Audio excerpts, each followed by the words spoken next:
Let's talk about this one here. This is me raising money on debt, right? So I raised 1.1 million on this. And the advantages here are I have and Laura have, we own 100% of this deal, 100% of this. And it's a fantastic deal. It makes us a ton of money and we have a lot of equity in this deal. And I was super, super stoked to be able to do this. And again, like I said, it was Laura's mom's friend from church who loaned us 700 grand, right? So we got 700 grand in a debt position. We have to pay that money back. And then from there, we borrowed two other loans of 200,000 and 200,000. And that got us to the 1.1. We borrowed all this money on debt. We raised 1.1 million. The building was worth 1.8 to 2 million, right? I knew going into it what it was. I had done my research. I knew my comps. I knew, based on our 6,300 square feet, that I was going to be well above 1.1 million, right? So I knew I was building with equity baked in. Now, fast forward 2 years, I had owned the deal for 2 years. I went and I had everything on debt, right? I had to pay all that 1.1 million back. I went to my local bank, got a commercial loan. They did an appraisal, it came back at about 2 million. So they were happy to lend me up to 1.6. I had a loan of 1.1 with those three investors. The new bank was going to lend me 1.6. So I could have paid off the 1.1 and had an extra 500 grand in my pocket that would be tax-free. I chose not to take that money because, again, I wanted the lower mortgage payment and have the higher equity in the deal, or the higher lower loan to value. But anyways, fast forward, I love this structure because it allowed her and I to keep the entire deal. We waited 2 years, refinanced out the deal. Now we have a long-term commercial loan against the property, and we own the whole thing between ourselves, right? So there's huge advantages in this. So I want to spend just a couple minutes here, talk about what I think this really special tool is. This is my participating loan agreement. So I paid $4 grand to my attorney to draw this up for me, and this is my favorite tool for raising debt. And I'll show you why, I'll break down why it's so special.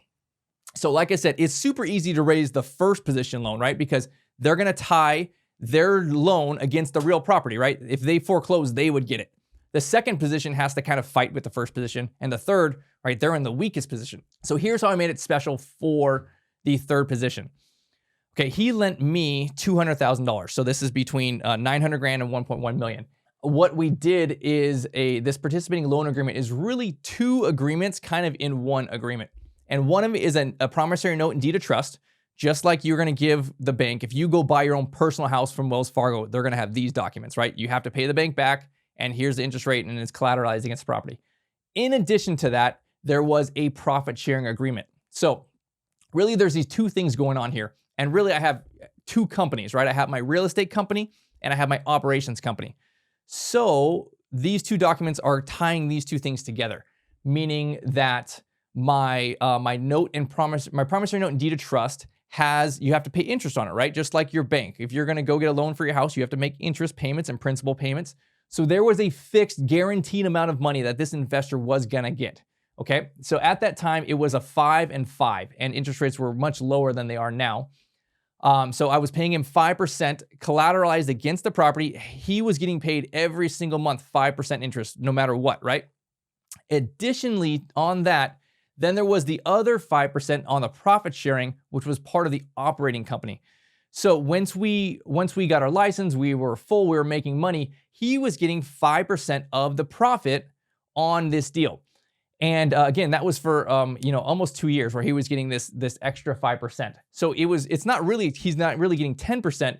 He was actually getting about 20% because he's going to get the fixed 5, and then he's getting 20 or 5% of our profit, which was not the same amount. It was actually much higher than 5% of our profit.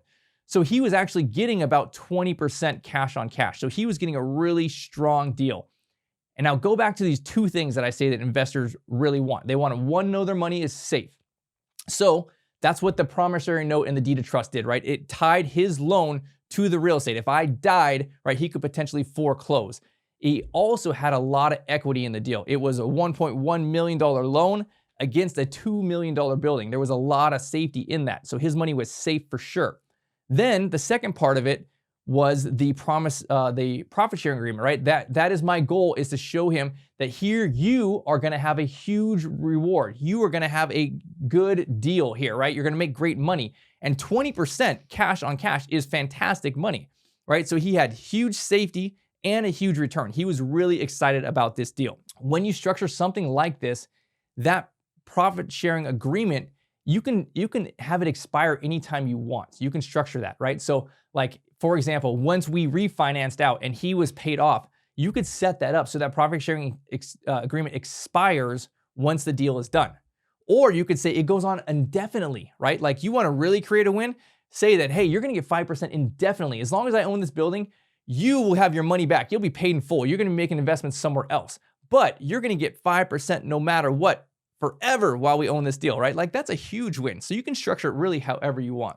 Okay, so raising money on debt, that's the one side over here. So you can do that. It can be with the bank. It could be with hard money. It could be with all private money. You can do that however you like.